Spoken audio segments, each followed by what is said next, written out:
আসসালামু আলাইকুম প্রিয় অষ্টম শ্রেণীর শিক্ষার্থী বন্ধুরা, আশা করি তোমরা সবাই ভালো আছো। রবিউল এডুকেয়ারের আজকের এই আয়োজনে সবাইকে স্বাগত জানাচ্ছি। সাথে আছি আমি এমডি রবিউল হক। প্রিয় শিক্ষার্থী বন্ধুরা, তোমাদের বার্ষিক পরীক্ষা 2025-এর বিজ্ঞান বিষয়ের আজকের এই দ্বিতীয় পর্বে সংক্ষিপ্ত ও সৃজনশীল প্রশ্ন নিয়ে আলোচনা করা হবে। এই বিষয়ের প্রথম পর্ব অর্থাৎ এমসিকিউ এর ভিডিও লিঙ্ক এই ভিডিওর ডেসক্রিপশন বক্সে দিয়ে দেওয়া হবে এবং প্লে লিস্টে ভিডিওটি দেওয়া হবে। প্রিয় শিক্ষার্থী বন্ধুরা, নতুন নতুন এই ধরনের ভিডিও পেতে আমাদের চ্যানেলে সাবস্ক্রাইব করে বেল আইকনটি বাজিয়ে দিও। আর যারা ইতিমধ্যে সাবস্ক্রাইব করেছো তোমাদের অসংখ্য ধন্যবাদ। তো চলে আসা আমাদের মূল আলোচনায়। প্রিয় শিক্ষার্থী বন্ধুরা, তোমরা জানো তোমাদের বিজ্ঞানে 8টি সৃজনশীল থাকে, তোমাদের 5টি সৃজনশীল প্রশ্ন উত্তর দিতে হয়। তো তোমাদের জন্য আমি প্রথম 5টি সৃজনশীলের প্রশ্ন এবং উত্তর দিয়ে দিচ্ছি, দেখে নাও।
প্রিয় শিক্ষার্থীরা, আশা করি তোমরা বুঝতে পেরেছো।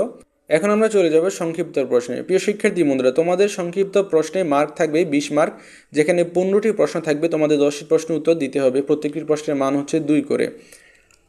তো যেহেতু তোমাদের 10টি প্রশ্ন দিতে হয়, তাই আমি প্রথম 10টি প্রশ্ন বলবো এবং এগুলোর উত্তর ছবিতে দিয়ে দিব।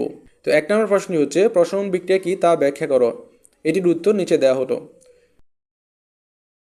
2 নম্বর প্রশ্নটি হচ্ছে, শুষ্ক কোষকে শুষ্ক বলা হয় কেন। এটির উত্তর নিচে দেওয়া হলো। 3 নম্বর প্রশ্নটি হচ্ছে, ওহমের সূত্রের ব্যাখ্যা দাও। এটির উত্তর নিচে দেওয়া হলো।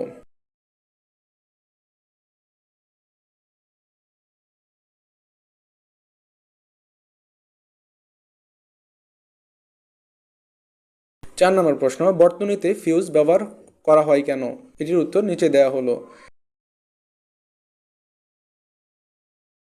5 নাম্বার, সকল ক্ষারই ক্ষারক কিন্তু সকল ক্ষারক ক্ষার নয়, এই কথার ব্যাখ্যা দাও। এটির উত্তর নিচে দেওয়া হলো। 6 নম্বর প্রশ্ন, নিঃশ্বাসে চুনের পানি ঘোলা হয় কেন? এটির উত্তর নিচে দেয়া হলো। 7 নম্বর প্রশ্ন, আলো ভিন্ন মাধ্যমে গতিপথ পরিবর্তন করে কেন? এটির উত্তর নিচে দেয়া হলো।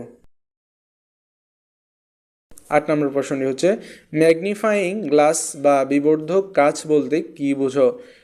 এটির উত্তর নিচে দেয়া হলো।